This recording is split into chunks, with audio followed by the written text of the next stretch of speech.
Good morning students. आज का हमारा टॉपिक है electric field intensity on axial line of electric dipole. Most important article है, most important article है। देखिए,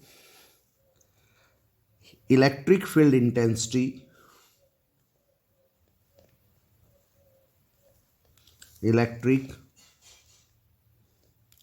field intensity on axial line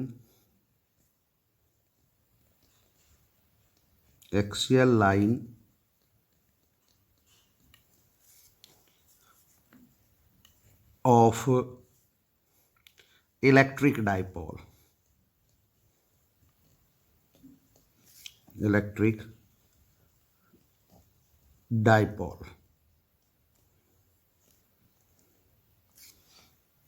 जैसा कि मैंने पहले ही बता दिया, मोस्ट इंपॉर्टेंट आर्टिकल है electric field intensity on axial line of electric dipole. तो इस आर्टिकल में क्या करेंगे, हम सबसे पहले इलेक्ट्रिक डाइपोल ही कंसीडर कर लेते हैं कि ये एक इलेक्ट्रिक डाइपोल है जिसमें दो चार्ज है, इक्वल चार्ज है और अपोजिट चार्ज हैं और वो कुछ दूरी के ऊपर हैं। यानी कितनी दूरी पे हैं? 2a डिस्टेंस पर हैं और ये इनका ओ सेंटर है। तो ये एक इलेक्ट्रिक डाइपोल हो गया। अब इलेक्ट्रिक डाइपोल की एक्सियल लाइन क्या होगी वो समझे। देखिए, ये इलेक्ट्रिक डाइपोल है तो इसी लाइन को आप आगे बढ़ाएं, यही इसकी एक्सियल लाइन होगी। तो इलेक्ट्रिक डाइपोल की एक्सियल लाइन के ऊपर हमने क्या निकालना है? इलेक्ट्रिक फील्ड इंटेंसिटी निकालनी है। तो क्या करेंगे, देखो, ये एक इलेक्ट्रिक डाइपोल हो गया, ये इसकी एक्सियल लाइन के ऊपर कहीं पर भी एक पॉइंट ले लीजिए। लेट ये मैंने एक पी पॉइंट ले लिया और इस पी पॉइंट की जो डिस्टेंस है वो डाइपोल से जो डिस्टेंस है वो आर डिस्टेंस है। पी पॉइंट की डिस्टेंस जो है वो आर है। डाइपोल से डिस्टेंस का मतलब है कि डाइपोल के सेंटर से जो डिस्टेंस है ना वो आर है। अब इलेक्ट्रिक फील्ड इंटेंसिटी जहाँ पे आपको निकालनी होती है तो वहाँ पे आप क्या रखेंगे? यूनिट पॉजिटिव टेस्ट चार्ज आप वहाँ पे रखेंगे। ये नियम होता है, जहाँ आपको इलेक्ट्रिक फील्ड इंटेंसिटी निकालनी है वहाँ आप यूनिट पॉजिटिव टेस्ट चार्ज रखेंगे। अब चलिए, यहाँ पे इलेक्ट्रिक फील्ड इंटेंसिटी इस चार्ज की वजह से भी होगी और इस चार्ज की वजह से भी होगी। तो आप ऐसे ही रखें या नाम दे दें। इलेक्ट्रिक डाइपोल था, उसको मान लो मैं नाम दे देता हूँ कि ए बी इलेक्ट्रिक डाइपोल था।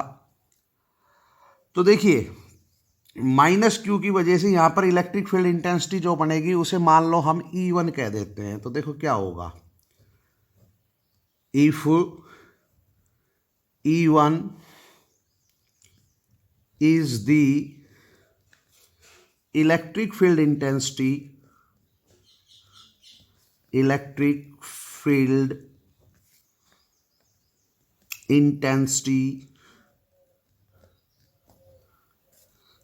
at P. E1 is the electric field intensity at P due to minus Q charge,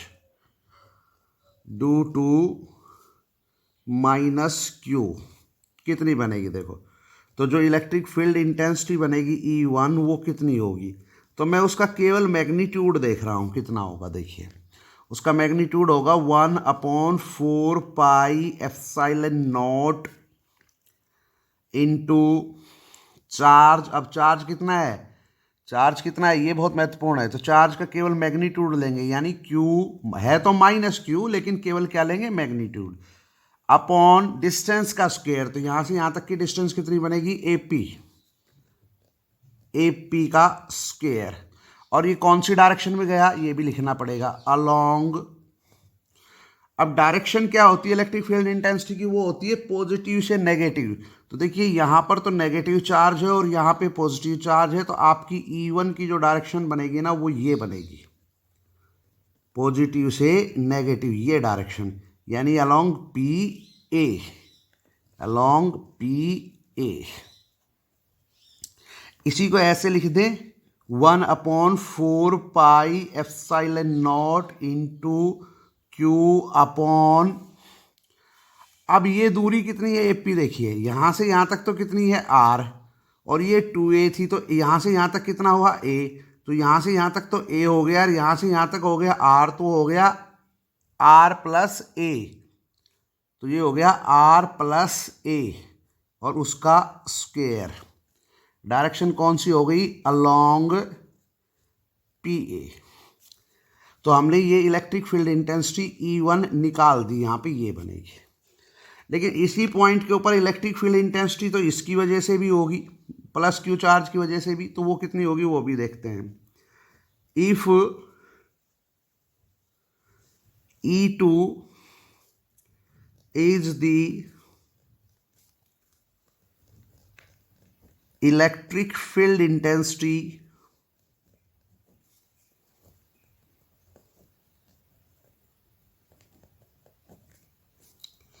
at P due to इस चार्ज की वजह से प्लस Q चार्ज, तो वो कितनी हो जाएगी, देखो E2 इसका भी मैग्नीट्यूड ही देखेंगे कितना आएगा, 1/4πε0, चार्ज का मैग्नीट्यूड लेना है तो Q ही रहेगा, अपॉन डिस्टेंस का स्क्वायर, तो डिस्टेंस कितनी है BP का स्क्वायर, तो 1/4πε0 इंटू Q अपॉन, और BP कितना बनेगा, देखो यहाँ से यहाँ तक कितना है R और यहाँ से यहाँ तक कितना है A, तो ये हो गया R माइनस A का स्क्वायर।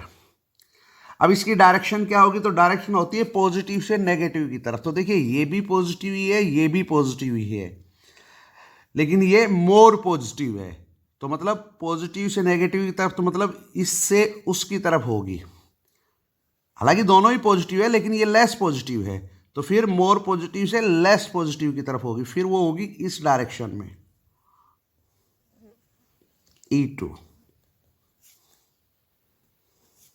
ये डायरेक्शन कौन सी बनेगी, BP produced along BP produced, फिर वो उस डायरेक्शन में गई। अब देखने वाली बात यह है कि यहां पर एक ही पॉइंट पर दो इलेक्ट्रिक फील्ड इंटेंसिटी है, यानी यहां पे दो कोलिनियर वेक्टर है जो अपोजिट डायरेक्शन में, एक इधर और एक उधर।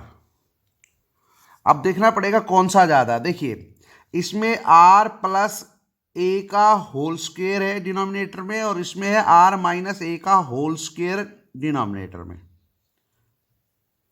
तो डिनोमिनेटर जो कम है वो क्वांटिटी ज़्यादा होती है, ये R माइनस A कम है, R प्लस A ज़्यादा है, तो इसका मतलब E2 ज़्यादा है। Hair E2 is greater than E1, E2 ज़्यादा है, और वो डायग्राम में भी दिख रहा है, जो ज़्यादा है देखो उसकी लेंथ मैंने ज़्यादा ही ली है, कम है उसकी कम ली है। तो अब इनका रिजल्टेंट क्या होगा, resultant intensity at a P point, resultant intensity at a P point क्या होगी वो देखते हैं। resultant electric field intensity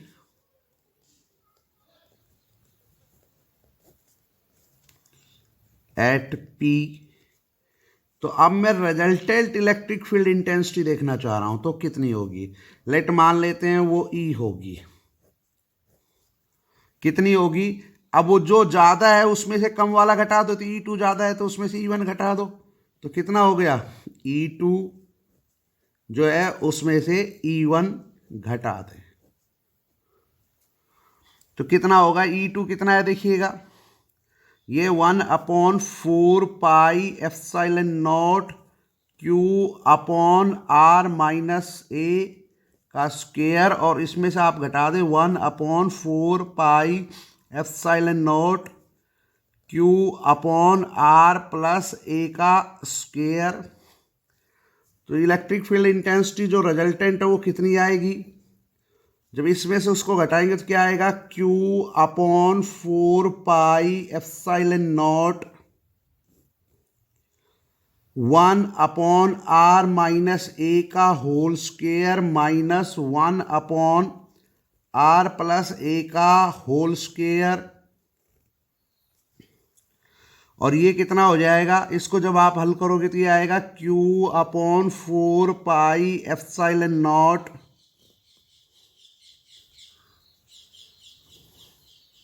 नीचे इनकी गुना कर दोगे तो कितना आएगा, R square minus A square का होल स्क्वायर, और ऊपर कितना आएगा, R प्लस A का होल स्क्वायर माइनस R माइनस A का whole square.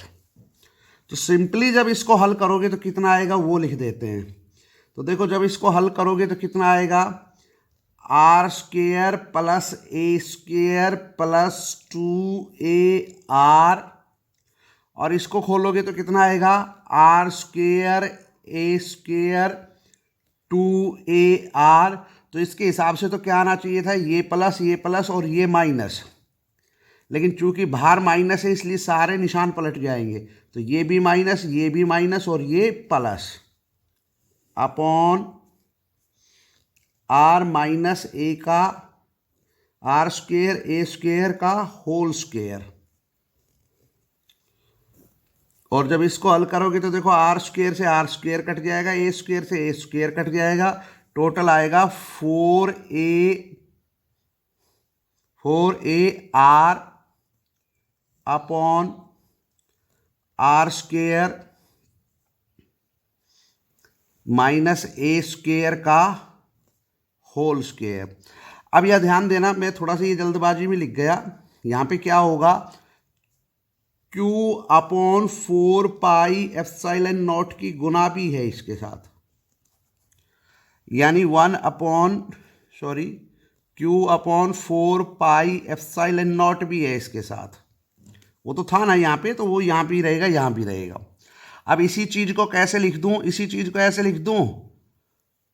Q into 2A, Q तो है ही, 4A में से मैंने 2A कर लिया तो कितना बच गया, 2, और 2 बच गया, और यहां से कितना बच गया, R। तो Q 4AR को मैंने लिख दिया Q 2A 2R upon 4 pi R square minus A square का होल स्क्वायर। अब आप जानते हो कि जो आपने इलेक्ट्रिक डाइपोल लिया था, लेट उस इलेक्ट्रिक डाइपोल का जो डाइपोल मोमेंट है वो मान लेते हैं कितना है, P। तो P कितना होगा, Q इंटू 2A, तो ये उसका डाइपोल मोमेंट है। तो जो यहाँ पे Q इंटू 2A आ रहा है, इसकी जगह इसका डाइपोल मोमेंट लिखा जा सकता है। तो net electric field intensity P point पे कितनी आएगी, वो इसकी जगह तो आ जाएगा P और वो 2R upon 4 pi R square minus A square whole square. लेकिन इसी चीज को अगर वेक्टर फॉर्म में लिखना चाहूं तो इन वेक्टर फॉर्म तो कितना हो जाएगा, E equal to P 2R upon 4 pi R square minus A square का होल स्क्वायर। देखिए यहाँ पे इलेक्ट्रिक फील्ड इंटेंसिटी की डायरेक्शन क्या आ रही है, नेट इलेक्ट्रिक फील्ड इंटेंसिटी की डायरेक्शन क्या है, वो तो जो ज्यादा वाले में से कम घटाओगे तो ज्यादा वाले की तरफ ही तो जाएगी। तो जब E2 में से E1 घटाओगे तो नेट किधर आएगी, E2 की तरफ, इधर। तो नेट इलेक्ट्रिक फील्ड इंटेंसिटी की डायरेक्शन वो बनेगी। तो इलेक्ट्रिक फील्ड इंटेंसिटी की डायरेक्शन तो कौन सी हुई, वो। और डायपोल मोमेंट की डायरेक्शन आप ऑलरेडी जानते क्या होती है, नेगेटिव से पॉजिटिव की तरफ। तो डायपोल मोमेंट की डायरेक्शन बनेगी ये। तो डायपोल मोमेंट की डायरेक्शन और नेट इलेक्ट्रिक फील्ड इंटेंसिटी की डायरेक्शन पी पॉइंट पे सेम है, इसलिए ये इसी तरीके से लिखा जाएगा कि इलेक्ट्रिक फील्ड इंटेंसिटी और डायपोल मोमेंट की डायरेक्शन सेम है। अब हम थोड़ा सा और देखते हैं।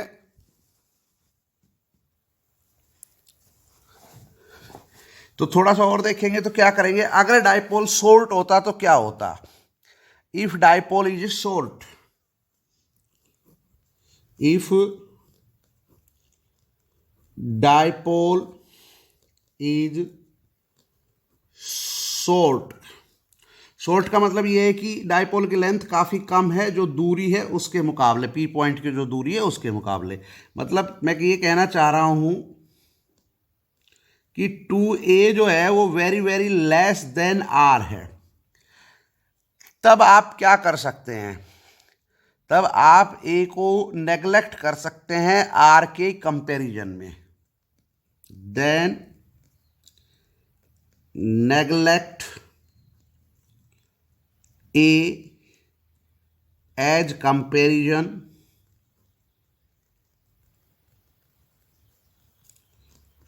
To R. तो फिर आपका ये क्या बन जाएगा, फिर ये हो जाएगा ये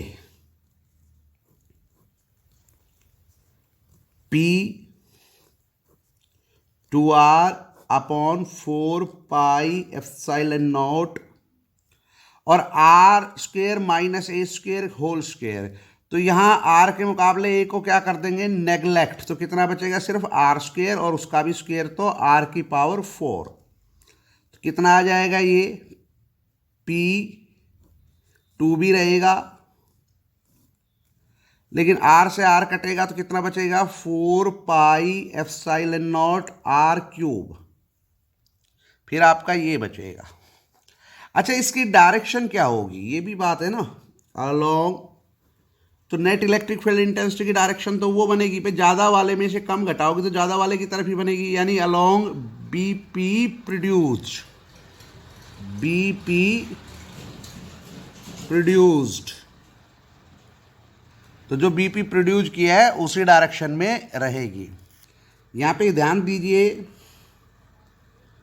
clearly, electric field intensity axial line के ऊपर, इलेक्ट्रिक डायपोल के एक्सियल लाइन पे जो इलेक्ट्रिक फील्ड इंटेंसिटी आती है, नेट इलेक्ट्रिक फील्ड इंटेंसिटी, वो इनवर्सली प्रोपोर्शनल है, यहाँ ध्यान दीजिए, आर क्यूब के।